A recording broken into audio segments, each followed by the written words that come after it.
Okay, let me know if you can see the slide. Can you see that okay? Yeah, that's come up, yeah. Great, then I'll begin. Well, thank you very much for the introduction and the opportunity to present today. Today, I'm going to be talking about natural flood management in agriculturally managed landscapes and thinking about how we can rethink the existing measures to deliver wide ecosystem services. For example, this could be how to develop an NFM measure to deliver wider benefits, or the other way around, maybe looking at some more existing biodiversity water quality focused measures to deliver flood risk management benefits. And the talk's not suggesting any existing measures are wrong or bad. Of course, most measures are good. It's how do we help improve these wider benefits. So a bit of an introduction. Of course, a lot of this are just messages that we're all aware of. The idea that flood risk management is moving to consider more catchment-based approaches. Of course, a key challenge out there is as scale increases, so too does the amount of mitigation. For example, storage flood risk management that's needed or required to mitigate at larger scales, and also for extreme events. It's a big challenge. So how do we get this extra storage? Maybe we do have to look at some existing measures and see how we can create extra storage in there. But this whole concept of nature-based solutions is about delivering wide ecosystem services. And, you know, we talk a lot about this, but are we doing it well? And how do we really achieve this? And I think a good starting point is to start to reflect on our catchments, where they've come from and how they've changed. So I always like to use this example from my research catchment and the D catchments, Tarland in Aberdeenshire, and just reflect back in 1832 how this catchment, you can see here the dominant wetland features, the meandering rivers going into it, and not much farming practice there. In fact, the rivers are the prominent system on this old map. But then the agricultural revolution comes along. And what happens? Creation of fields, drains, and ditches. Lots of open ditches here. Let's jump forward over 100 years now. What do we see? Not much change. Possibly bigger fields. We've got really good at burying drains. I think that's quite a common message. And you see that the main channel pathways are well connected, and this is delivering runoff quite quickly. And you see, again, woodlands fairly the same, increase in urbanization, but the catchment has changed. And it's this reflection that our catchments have changed due to human activity. We say a lot, climate has also changed due to human activity, but of course, we have to reflect catchments have too. And what do we really want from our catchments? We can't really just reset and go back to 1832. Our landscapes have changed. It's not really a feasible option. And indeed, could we even question that 1832 was the natural system? And that's probably one open to an endless debate. So what is going back? I think what is pertinent here is to sort of reflect on the two services I'm talking about today. On one hand, we have food production in catchments and the need, you know, agricultural needs to produce food in a sustainable way, and take that as a key message, trying to encourage sustainable farming practices. But on the other hand, managing flood risk, we talk about NFM. How do we do this? You know, how do we do this? And quite a number of the measures talk about taking land out of action, but actually, can we look at these more pocket interventions in places where farmers have already given it up for environmental management? So this is really some of the, you know, the biggest trade-offs that occur when we think about planning catchments. And a lot is known about the link between intensive farming on the left back in the previous slide and flood risk on the right in the previous slide. And, you know, lots of published papers, research highlighted here, showing the potential impacts on flood risk, soil loss and water quality through intense farming practices. And matters here such as increased soil degradation and increased runoff connectivity. And these images in the middle highlight from my walkabouts and storms, you know, you can see these overland flow pathways and the resulting erosion that can occur. So agriculture has the potential to increase local runoff rates, but it also has the potential to decrease them. And this is what I'll talk about now. How can we really manage our catchments for multiple benefits? Well, one method we propose is this concept of catchment systems engineering. And CSE looks at how we can engineer catchments to a safer, functioning, appropriate level, utilizing measures such as native-based solutions alongside traditional engineering. And that's the key thing here. not acknowledging nature-based solutions are the silver bullet. In fact, you will need traditional flood defence, for example. And it's thinking about how can we plan our catchments. And it takes a whole holistic view of catchments and makes proactive interventions that provide and enhance these multiple ecosystem services. So this figure here highlights that maybe on the left, you might have pockets of areas of forestation that we might want to consider, the peatland restoration area. But my focus here today is about what do we do in the agricultural land, the types of management we can do there. So it's what nature-based solution approaches we can do in these landscapes. And remember, the core word here, and I'll say throughout the presentation, is engineering.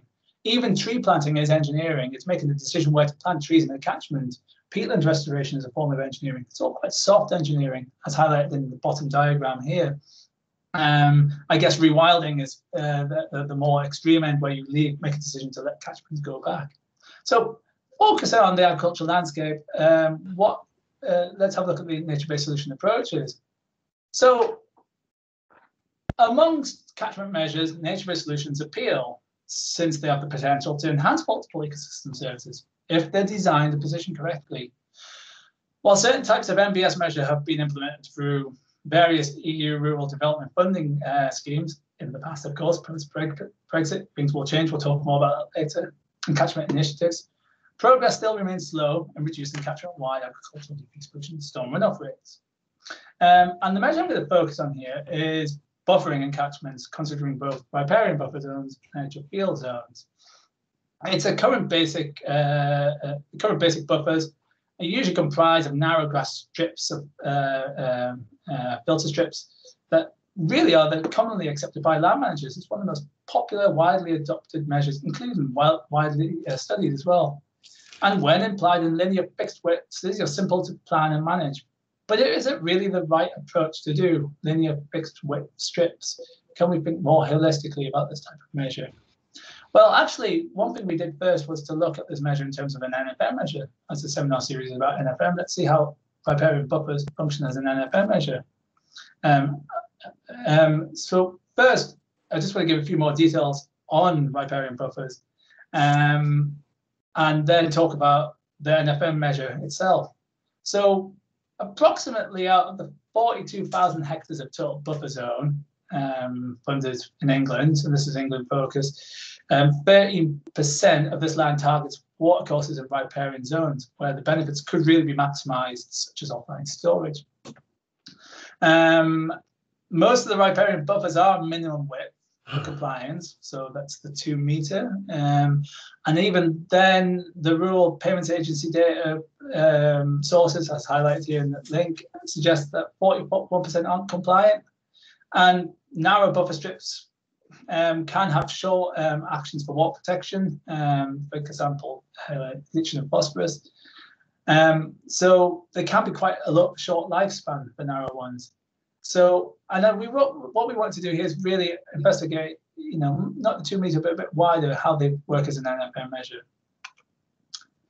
So, riparian buffers and an NFM measure. Well, a PhD student here, Lindsay McLean, set up an experiment in northeast Tallinn, in northeast Scotland, as I highlighted in the first map. So that's from the first slides I showed you. And we monitored overland flow within and out of an established buffer zone.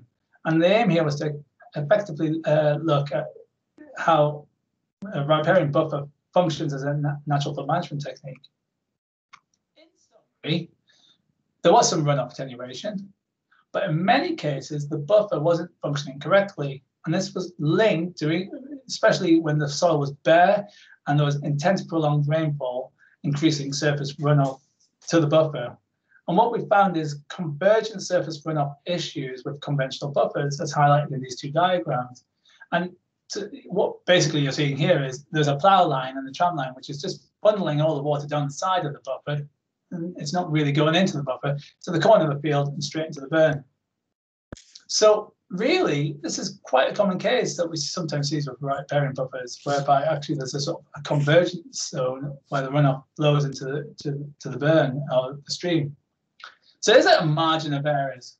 Well, if the buffers are not sited properly and flow paths do converge in field corners, then yes, as shown today, buffers may not be the best NFM solution.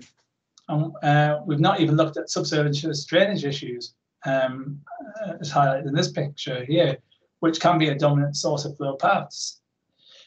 However, they are placed in a valuable part of the farm. This is a part of the farm that's been given up by farmers for environmental purposes. Mainly, not always, it can actually, farmers can do this through the payment schemes, but of their own will, through a payment scheme. So, and also, we're not just looking at flood risk management. These spaces could help with our carbon target through tree planting. They could enhance biodiversity better. And could even the farmer benefit from the space more? So surely there could be opportunities to fix these shortcomings, which moves me on to this concept of the 3D buffer. And what I'm going to do now is present a report that we wrote for the Environment Agency. My colleagues Mark Stutter and Tom Nesbitt, I think both might be in the call here today, and a wider team of contributors to this. Jamie Letts, the key person at the Environment Agency. And what this report introduces is the concept of three-dimensional structural attributes to a buffer zone that tackle diffuse pollution pathways from deep soil waters, artificial drains, surface runoff pathways, and considers design aspects including deep roots, soil biogeochemical processing, runoff interception through creating bunds and offline storage, and canopy interception. So the 3D buffer concept adopts learning from other developing areas of environmental innovation, such as the NFM community here today, and also biological reactive barriers to enhance the functionality of this riparian space. What the report does is sets out tiered options that can be applied on a site-specific basis, and I'll present these next. But the idea is what we're trying to do here is move away from the grass filter strip to considering more different options. And these options presented here have increasing amounts of engineering. So at the top, we've got our 6 meter, and we chose 6 meters specifically. We just went with one width here. 6 meters is probably the minimum for forest planted buffers.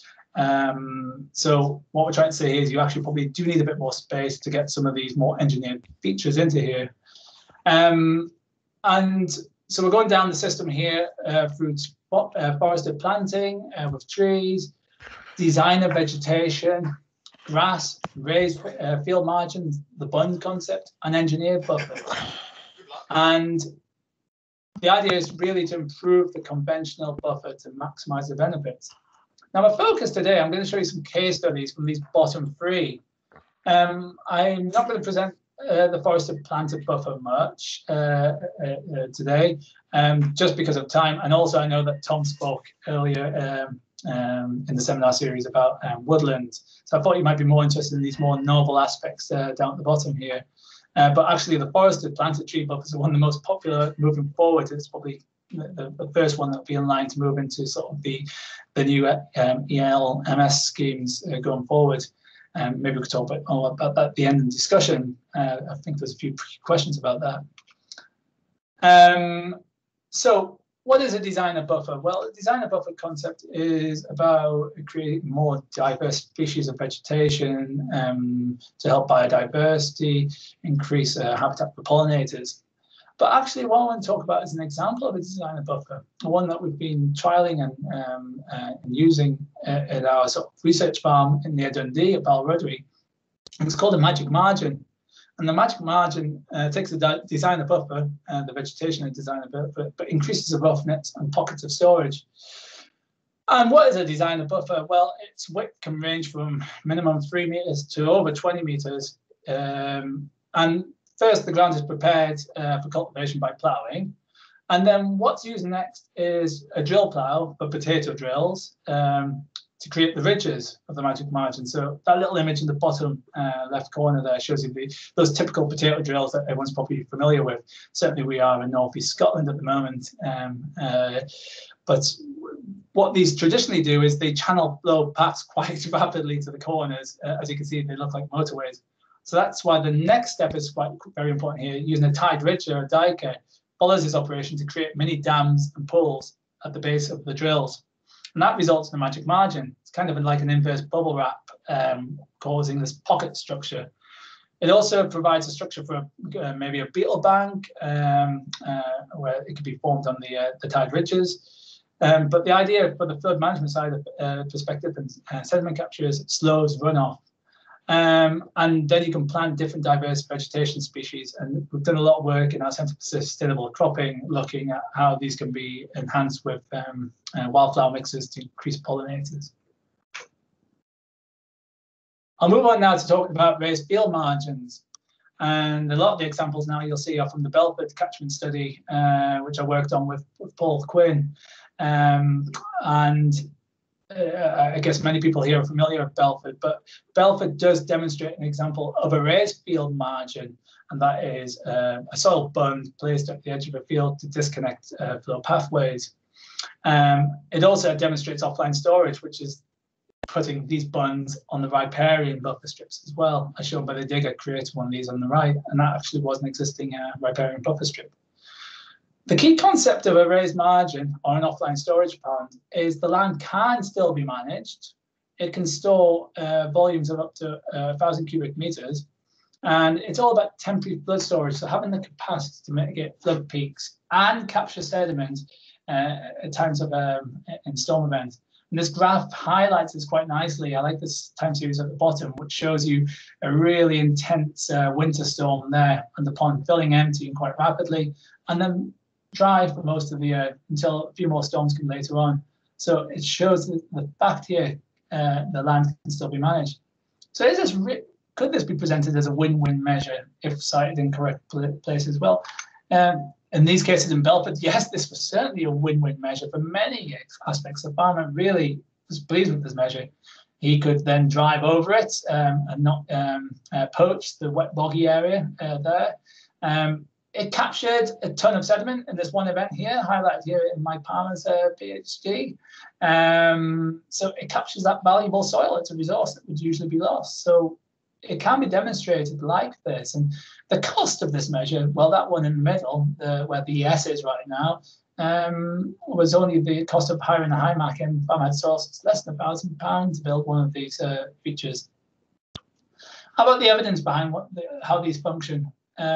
A key point there to pop up, and nearly forgot the most important point is, but guidance on construction of these is essential. And whilst farmers might have take these on board quite willingly, and I've actually seen bunds be created in farmland because farmers have seen an issue of losing soil from the land and erosion, and they built them. But I think a key thing the farming community wants is a bit more guidance on construction, and it is essential because there is an engineered measure.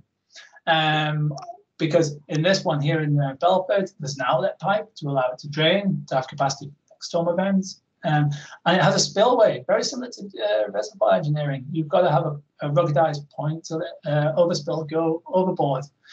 So there are aspects you need to consider, otherwise these things could disintegrate over time and therefore cause a problem rather than mitigate the problem. Offline storage, so the bunds on the riparian space this time here. Well, the paper, Alex paper 2019, highlights using the empirical evidence from the offline storage ponds in Belford, how you could use this in a pond network model. So what if you could put 35 of these ponds in a series? And what we're showing here is you can get discharge reduction of about 30%, 35 ponds in series, 3.5 square kilometers.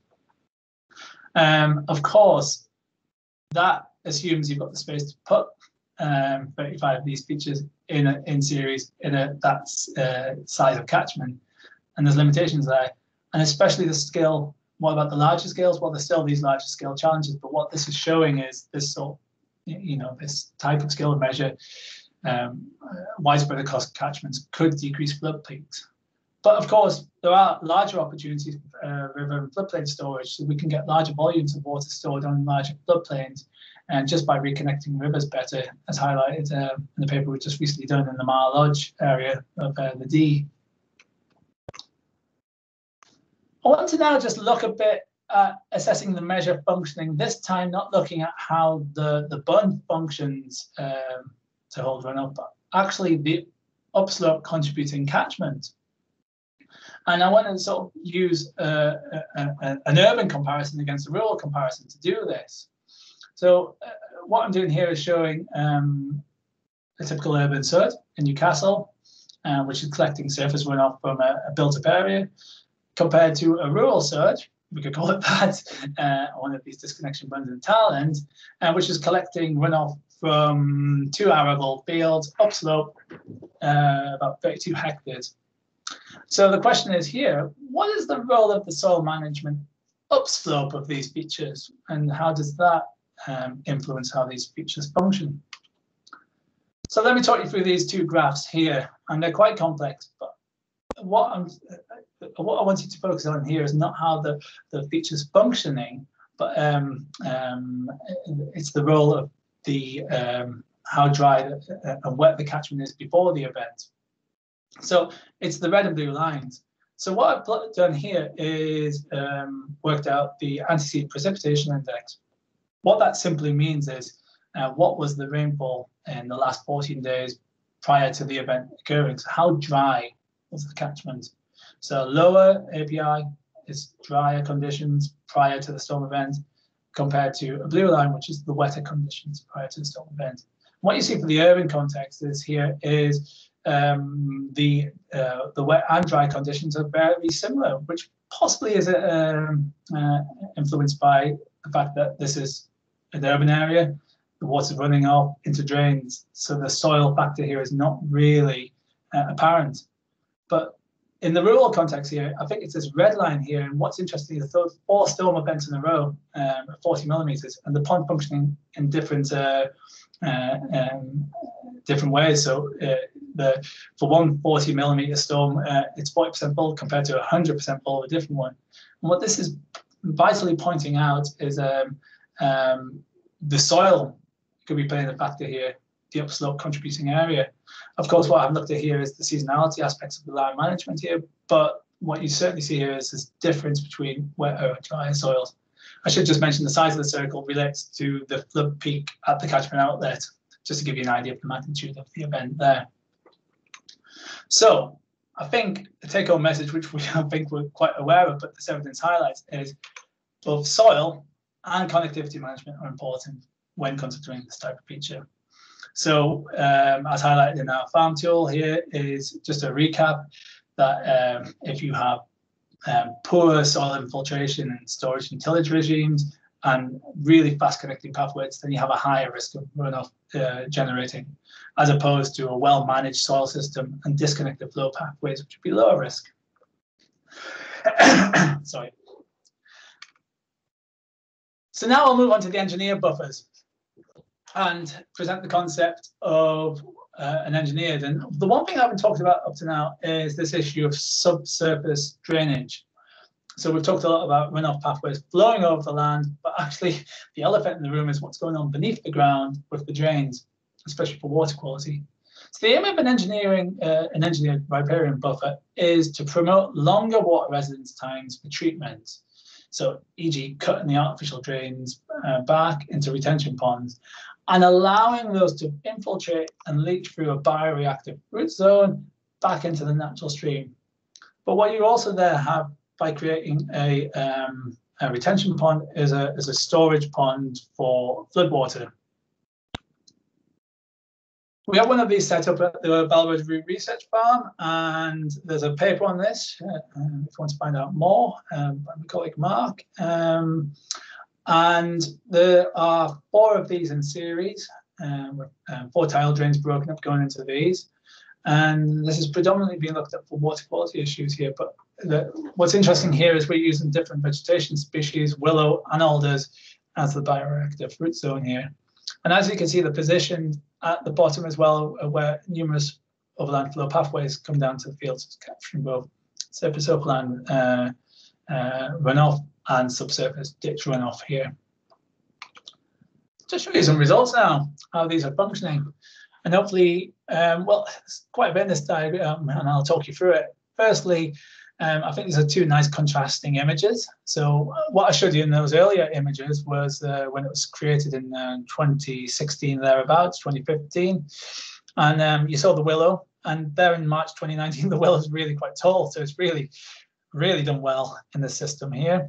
And that's just been coppiced now, and that's a key thing. This willow can be coppiced and used by the farmer for wood chips. This is a potential, you know, it could be used as sort of an energy source for the farm here. And it's important to take this vegetation away to allow the root zone to work again. So the arrows then point to the locations on the diagram. What I'm doing here is actually just showing you first an example for nitrate. And the key thing here is nitrate in the field drain is higher. Nitrate is higher in the field drain than the ditches and streams, showing you that the slowing of flow in the retention point and also the bioreactive root zone is having an influence in reducing nitrate concentrations. Just take a drink of water, sorry. So how can we improve this measure in particular for flood management?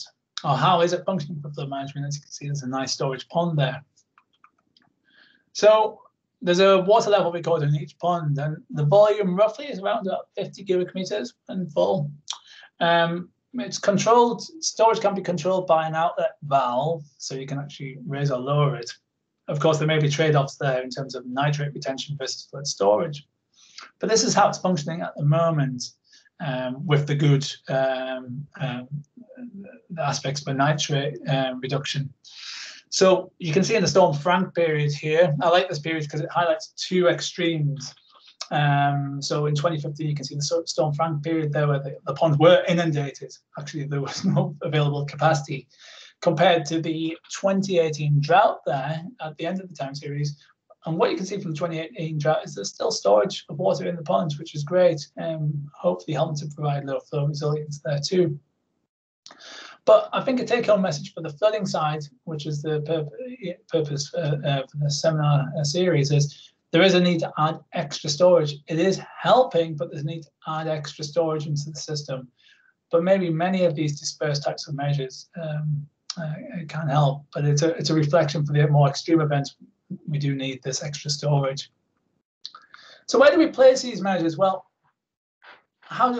what's the guidance tips on this? Well, just reflecting on the Val Rotary example here is I think we've created tools to help with this, but one of the key things is to look at where the overland flow pathways are flowing across the land. And LiDAR data really helps with this. You can see the real detail here, even with the flows going down the hedgerows and sort of field margins there. But these yellow points on the map reflect breakthrough points in the field margins where overland flow passes through, and then heading also down to streams where there would be a delivery point into the stream. So we could have our grass buffers, we could put them as we do normally across the catchment. A nice example here from Thailand of a minimum width one. We could put some wooded buffers in, and that should be encouraged. And this could be placed quite nicely here, where you have lots of flow pathways converging over a linear strip. So, as shown here as well in the Val Rotary catchment, you could plant this. It's a nice hedgerow strip that's just been planted. Magic margins, these have been widespread. In fact, I haven't put them all on here, but these are a few examples. Now, magic margins might be better. We need to do a bit more work on this to look at this, where they're better suited for runoff, but it could be following a runoff pathway down the hedge pathway rather than intercepting a breakthrough point. Of course, the raised bund concept is highlighted in Belford. It's better where it collects a larger area of overland flow pathway and where there's a risk of sediment capture there too. And the engineered buffer, well, it's been placed there again, very similar to wooded, but in this case, it's where it's next to the riparian zone there, and also the issue of drains as well, where subsurface drains can be broken and put to this. And of course, as I mentioned before, there's an increasing degree of engineering needed in these. Cost also varies as we go along here. I guess more engineering is needed for D&E, whilst A to C could be carried out quite easily by the farmer. Certainly C can be carried out quite easily by the farmer if they have the equipment to do that, and it can be replowed back in. But these are some examples, some keynotes there about placement of measures. And again, when we talk about placement, I just want to reflect on this Irish EPA-funded project that we have, which is looking at this same issue in the Irish context. And just want to flag this up as a result. And this project really, if I just had to put a broad into it, is looking at the right measure in the right place. So where do we, for example, put buffers? Should they be even be a fixed width? Is that the correct mechanism? Well, as I've highlighted today, maybe not. Maybe you need variable width, maybe pocket buffers, maybe more engineered structures in there. There's tools and guidance on the website there. For example, Mark's video here, which highlights the 3D buffer concept here in an animation. So do visit that website if you want to find out more about that. And that's focused on the diffuse pollution end of things. There is another funded EPA project we're involved with, which is looking at NFM in Ireland. And in fact, it's quite a new concept of using more natural water retention in Ireland. And this is really just now starting to review and demonstrate a model NFM in Ireland. So again, another resource there. And just to highlight some demonstration sites we've just created in Ireland, highlighting some of the measures which are showcased today in Ireland. But the reason why I like to show you this today is it's a really good example of highlighting a treatment train concept. For example, here the Leeds site in County Cork, where we've integrated wet woodland features, offline storage, in-stream leaky barriers. I haven't talked too much about today, but very important in the engineered concept, not to think about the riparian zone, but actually what's happening in the ditch and wetlands. So, talked a lot about floods. Just to wrap up, I did mention in my talk summary, I wanted to talk about wide ecosystem services, and what I wanted to finish on is moving away from floods and finishing on droughts. Moving away from wheat and wool, as talked about in the agricultural landscape, to thinking more about whiskey. And this is a case study we're involved with in Glenlivet. So that's the Glenlivet distillery down there. That's the water catchment draining into Glenlivet. And Glenlivet is in the heart of Speyside. As you can see the Ben Rinnies, if you've been up that, the highest mountain in Speyside. So this is an iconic sort of view of the Scottish whisky industry, really, if you want to see one. Now, in North East Scotland, future projections are quite interesting, and it's already been highlighted in 2018, where we had quite serious issues with drought.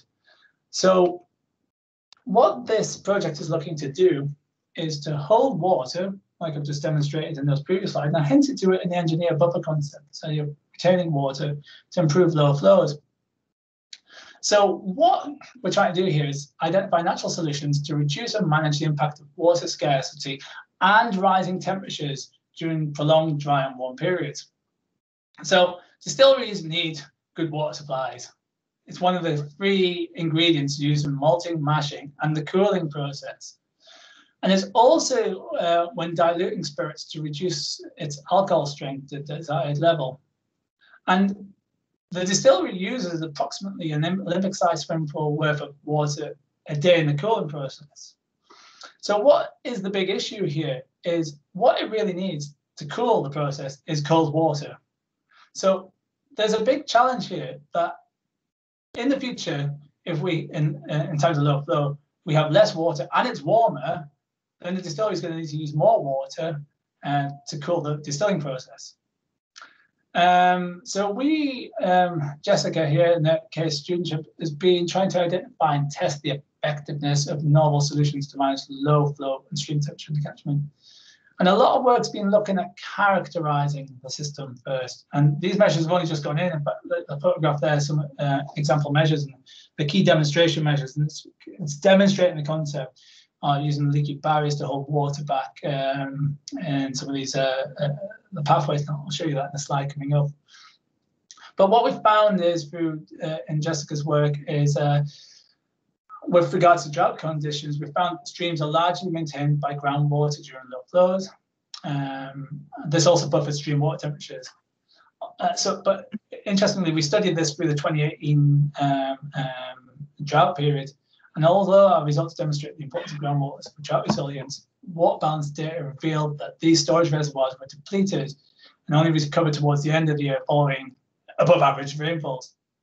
So the risk is here that there could be increased storage depletion under continued trends of extreme drought, and water abstraction could be addressed through these nature-based solutions. Now, when I talked about positioning of measures in my previous slides, I was looking at overland flow pathways. And that was quite, in a way, easy because you're looking at above the ground what can be done. But it is complex when you're thinking now about drought. And the issue we have here is getting the right measure in the right place is even more critical. Because what you've got to try and do is look for the areas of infiltration. Infiltration is a key word here, to try to hold water, infiltrate water. So MBS for recharge into the active storage zone is important.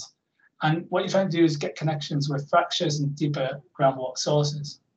And as I highlighted, these are the sources that provide more stable, reliable contributions to stream flow. So in a way, we need to understand this below ground system better if we're trying to think about droughts, and the importance of the correct positioning becomes stronger. So to conclude today, I guess I'll conclude with these 4 points. And the first is, it is possible to enhance ecosystem services through soft engineering approaches, such as the concept we presented of 3D buffers. But it's important to remember it's not a one-size-fits-all approach. You need a range of measures for a farm. You need a treatment train approach. But I think that one of the valuable things I've been presenting today is the fact of trying to do more in existing land that's been set aside. And this maybe this concept of 5 to 10% that's been set aside for environmental purposes is used to its maximum effect. And farming then can continue in a sustainable way in the 90% of the landscape. Sustainable being the key word. Measures should be tailored to fit the core issues and enhance for multiple benefits. So it could be that you might want to think about better storage for a catchment which has a flood risk, for example. And of course, the big challenge is large amounts of available storage are needed during extreme events on a catchment scale. But what I'm showing today is with many of these small-scale approaches across the catchment, providing wider benefits can help to deliver this large amount of storage that's needed. And with that, I'll end a few Twitter links there, and then do visit the Natural Flood Management Network, which gives more information on this. And I'm happy to take any questions on the slide, and also take a drink of water. It's about dry. Great, thanks very much, Mark. Excellent presentation and very clear slides. So I can hear myself echoing back. That's one. That's better. Great. Yeah, we had quite a few questions submitted beforehand, and there's a number come through in the chat. If you've got questions, do ask away. If we could maybe kick off with one which several people asked about this, which was how do these activities link with policy, and how could they be progressed under ELMS? Sorry, can you just repeat that? Yeah, how do the activities that you've talked about link with policy, and how could they be progressed under ELMS, the Environmental Land Management Scheme? Sure, well, maybe the best way to do that is to reflect on how the 3D buffer report is being used in policy. So the idea was commissioned to try and get an understanding of what could be done in the buffers, the riparian buffer space to improve multiple benefits. And from what I've heard is the report has been widely welcomed in DEFRA and the EA and Forestry Commission circles. It's already helped with new riparian woodland schemes this year.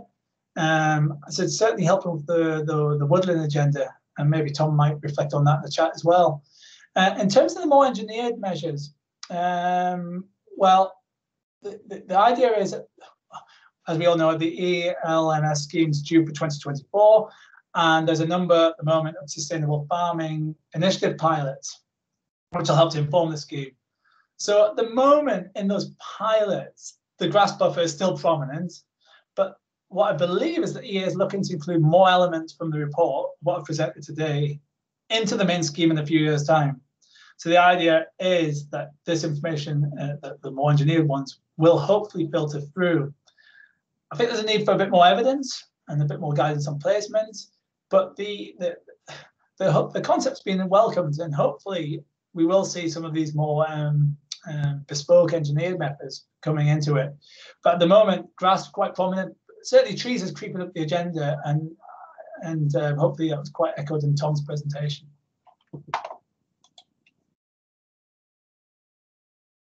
Okay, thanks very much. So another policy-related question was, Chris Short says, it was good to see urban and rural SUDs compared. Are there key differences in terms of governance and regulation impacting implementation in urban and rural situations?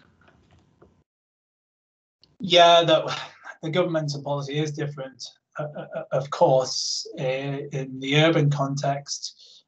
Now, I'm certainly more familiar with the rural system, but in the urban, SUDs need to be considered, or green infrastructure, as part of a new development, such as that one I presented there. So there is an obligation to create a SUD alongside new developments these days.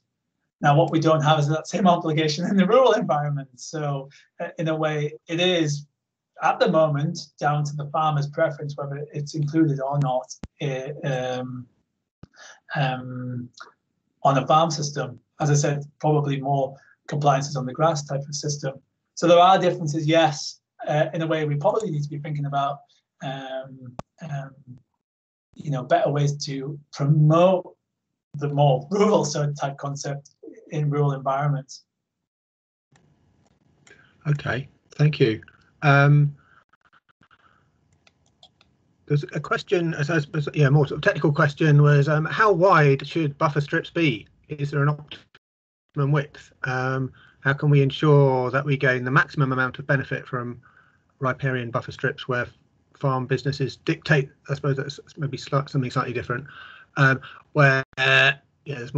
two questions here. Sorry. So the second part: how can we ensure that we gain the maximum amount of benefit from riparian buffer strips where farm businesses dictate that the buffer strip might not be as wide as we would like it to be? Two questions there. I like the first one. How wide should that's the how long's a piece of string question. But I've hopefully highlighted today that maybe there is deficiencies in the linear fixed width mentality, and in fact it possibly should be more bespoke variable thinking to the issues in hand and the cumulative area behind it in a way. Now, maybe I will reflect on the 6 meters. We did put 6 meters in the report, and that it really does.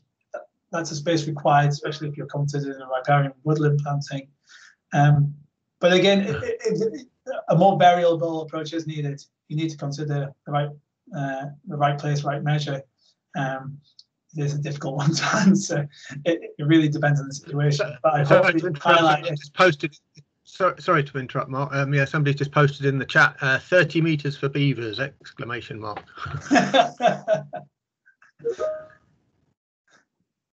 That's quite wide. Yes, I didn't talk about beavers as well in this context today. The second question there, now let me just recap on that. So the farmer's dictating it. Now, again, this is issue of sort of the perceived, impact of this type of feature on the farming environment, like, oh, that's lost land, what's it really going to do? And maybe hopefully highlight that with the engineered concept. And at the moment, engineered isn't really taken up because it requires a lot of management. It requires a lot of construction to take place.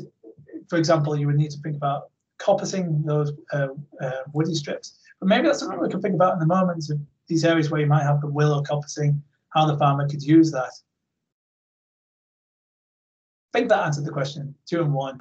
Okay. In a rather big way, but yeah, the fixed width one will vary depending on the core issues in the catchment. Yeah, another technical one was with regard to raised field margins, is this using key line principles? Could you just repeat that again? Sorry, you broke up again. Yeah, with regard to raised field margins, yeah. Is this using key line principles? Key line. Could someone just about? Yeah, okay. Should we, if somebody could explain what that is, I don't know what it is, and perhaps Mark we can come back to it. A hand's just gone up.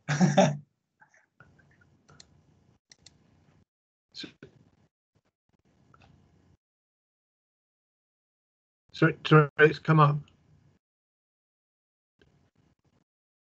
Gerard? Yeah.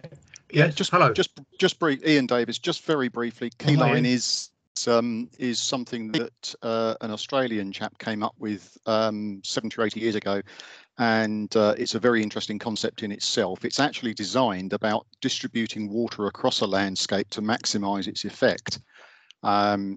And it's based around recognising the contours of the land and cultivating it along the contour in such a way that you effectively move the water uphill by crossing the contours in an uphill direction. Yeah, but there's a lot more to it than that, but it has huge potential for making what Mark's just been talking about more effective. That's really, thank you for that, and thanks for the clarification. It's nice to hear, yeah, Australian maybe terminology that I hadn't come across that. It's similar concepts used elsewhere, like check dams as well. The answer is yes. It's all about smart positioning of features in contours. So a really good example, as I showed there, Belford is trying to put a perpendicular to the flow pathway in a hollow. And the most effective features are those which require the shortest bund, i.e. it might be more of a concaving hollow at the edge of a field with a large contributing area. So yeah, the principles are very much following that. And thanks for that. Actually, we've got a question that Ian posted as well as a follow-up about whether the poor implementation of field buffers is an education issue, and I guess a follow-up to that would be, if so, how do we address it? Yeah, I think that's a good point. Now, this is something we're really thinking about at the moment. How do you really, it's the sort of education, the perceptions behind it. I think my core reflection on this is, and what we learned from Belford, is demonstration, actually showing farmers these types of feature, what they do and the principles, and doing it in a working farm environment. And we do this at the Balrodry Research Farm through Leaf Innovation Days successfully, where we demonstrate, farming practices alongside water management. So what I really think is needed, farm level demonstration.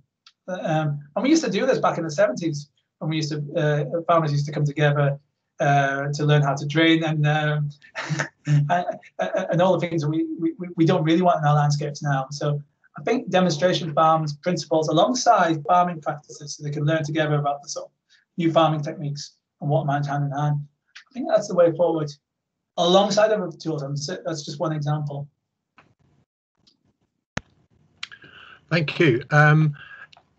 Do you have any comments on, so Emily Williams has asked this, do you have any comments on the need for the ability to put in wetlands for environmental issues or ecosystem creation with less planning barriers in terms of permitted development being okay for these being put in on land not for production purposes? Is that clear to you? Do you want to read it again? Yeah, read that again, because I think it might be... Yeah. More focused up with agriculture. Do you have any comments on the need for the ability to put in wetlands for environmental issues or ecosystem creation with less planning barriers in terms of permitted development being okay for these being put in on land not for production purposes? Okay, so not agricultural. So that's kind of out with my presentation. I'll comment on this in the agricultural perspective here, because sometimes, if I may, it does vary from the landscape you're in. And it goes back to that question about urban to rural planning policy. So in urban, there's a lot more planning and legislation and built up environment. I mean, in reflection on Belford and some of those features you saw there in terms of the abundance feature, which stores water temporarily. We did have discussing with planning and the council, EA, very good dialogue with many teams. And for that scale of feature, there wasn't really a need for planning. It does become more of an issue for larger scale features, but we try to keep these features small and dispersed. That's the idea, to try and, you want to decrease the amount of paperwork, and the best way to decrease the amount of paperwork is through smaller, more manageable, more natural interventions rather than maybe more engineered large scale. But of course, that is different in different landscapes. The urban environment goes back to Chris's question about the urban versus rural context. Hopefully I've helped answer that. I stepped out with my scope of the presentation. Thanks. Yeah, an interesting question just come in from Peter Currell. Can we somehow encourage more natural regeneration rather than planting to avoid plastic and keep genetic diversity? So this is more about natural regeneration in terms of maybe as opposed to planting. Yeah, more the rewilding concept. I think hopefully I highlight that in the early side for the catchment engineering philosophy. I think the answer is yes. There is places for that. Maybe I highlight that more in these sort of upland areas, and we are seeing much more of that in Scotland, certainly in some of the upland estates and rewilding. Glen Besh is a great example of that. It's a bit more tricky in the intense arable landscape. Very tricky. I think we're even struggling. We sometimes even struggle to get maybe one tree planted on some farms. So I think there's greater challenges, barriers first, when you have a much more valuable landscape to a farmer. But the answer is yes, and there are places for that. Thank you. You've got time for maybe a couple of more questions. So for the bands of willow, how important is the physical barrier of the For the bands of willow, how important is the physical barrier of the above ground biomass? Does coppicing timing, usually winter, I think, and cut height matter? We haven't looked at that, Balrudry. Of course, willow will provide, for out of band flow, it will provide roughness, a roughness factor. So it is good for that. It will have some impact, but again, it comes to this point about trade-offs, and that we're trying to do a lot in the engineered concept. So you do need to coppice them to take that biomass away, to allow generation again for the pollutants. So there is a balance of when. I think the question is when you do that correctly. And you are right. It's winter time. We did that down at Balrudry, but maybe there's the reflection needed to try and do that to minimise the trade-offs. Hopefully that answers that question. Okay, thank you.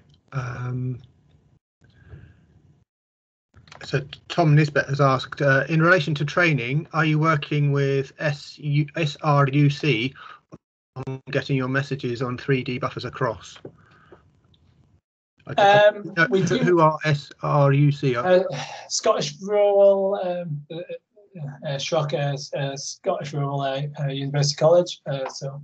And they also have a SAC, the Agricultural Consultancy. It's a rural college, Scotland. The answer is yes, we do work with them quite closely. Many aspects related to soil biodiversity. We haven't done so much on the 3D buffers. I didn't highlight the collaboration in the 3D buffers project. So Mark Stutter in the Hutton collaborated quite widely with Scandinavian colleagues. So the core reflection is that actually it's a measure that's being carried out more in Scandinavia at the moment, probably due to the diffuse pollution issues over there, than in Scotland. So there are messages from Scandinavia on that measure. Okay, thank you. And could you work through CABA, the catchment partnerships, to raise awareness and integrate with other natural flood management? Asks Keith Marshall. Yes, absolutely, vitally. And that's a great question, Keith. Yes, I mean, you do need, the best examples of where these have been rolled out are where there's a facilitator present in the catchment to help do that in a way. So on the ground people to go and liaise, you know, with the farmers, neutral intermediaries really. Great example, Scotland Tweed Forum, Forth Rivers Trust, Decatchment Partnership have really been helpful for these things. But it can also just be the farm advisor as well. The Irish context is quite interesting as well. There are farm advisors who go out there and advise on diffuse pollution as well. Thanks, Mark. I'm afraid that's all the time we have. And yeah, thanks for answering so many questions succinctly. We've got through most of the ones that people asked. Sorry, my voice was going slightly towards the end. I've just been recovering from a bad cold, so this is quite bad. If you do have follow-up questions or feedback, please email us, and email Mark directly if you've got questions for him. I'm just put my email address in the chat. A few people are asking. Okay, great. Yeah, so it's flashed up there as well. Or presumably on Twitter if people prefer that. So yeah, thanks very much, Mark, for your excellent presentation and answering of questions. So we are recording this, and I'll make a recording available on our website as soon as possible. Our next web is on the 17th of June, and we've got Professor Simon Dadson and Dr. Marcus Buchel from the University of Oxford talking on NFM in the UK, the scientific evidence base, and they've stepped in to replace the previously advertised presenter who unfortunately is still recovering from long COVID, but we hope we'll be able to cover that later in the programme. That was somebody from the Landwise team. So it was the booking isn't quite available for that because they've only just stepped in. So if you're signed up to the NFM newsletter, we'll let you know when the bookings are available for that. So you can sign up for your free or keep an eye on our website. I posted a link to sign up to the newsletter in the chat. So thanks again to Mark. Thanks again for all your contributions and for joining us. And I hope you'll be able to join us again for our next webinar in June. So thanks again. Good afternoon.